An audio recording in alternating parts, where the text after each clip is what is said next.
Could man's best friend help stop humans from aging?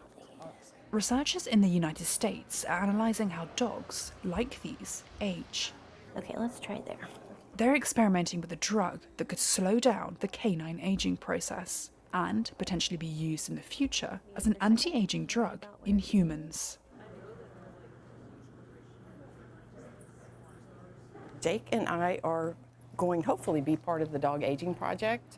Veterinarian Virginia Williams is taking her 10-year-old dog, Jake, for an exam at Texas A&M University's Small Animal Hospital. He's going through the hoops to see if he qualifies for an experimental medication that, in the long run, hopefully will help dogs live longer, healthier lives. The multi-year dog aging project is headed by scientists at the University of Washington and Texas A&M University. They're collecting data from about 44,000 dogs of all breeds from across the US. 500 of those will participate in the testing of rapamycin. The pharmaceutical drug is normally used in cancer and organ transplant treatment and has previously shown to slow the aging process in mice. Dr. Genna Atiee explains how the drug works in dogs. The drug itself has some really unique properties, and it changes the metabolism in a lot of different ways that we are still fully understanding. But one of the things that it does is it mimics the phase of what we go through if we are calorie restricted. And so it mimics this, and it decreases the amount of stress essentially on the body and how we interpret stress from a cellular level, and decreases oxidative stress.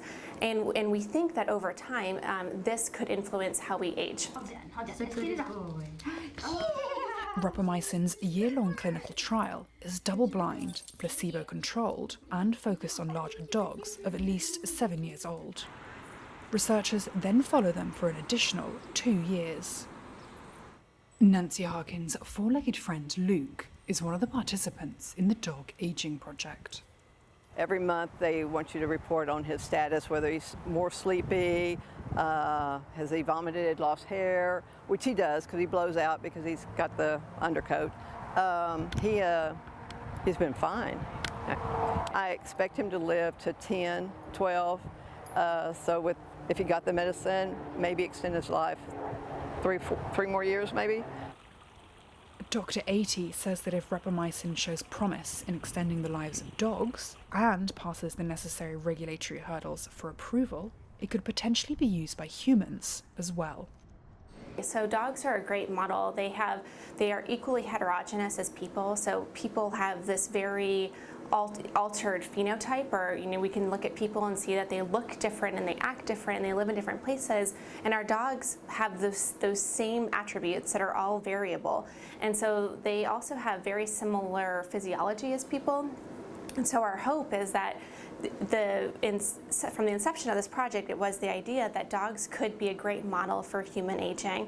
And so we hope to then be able to expand these findings to help people as well as dogs.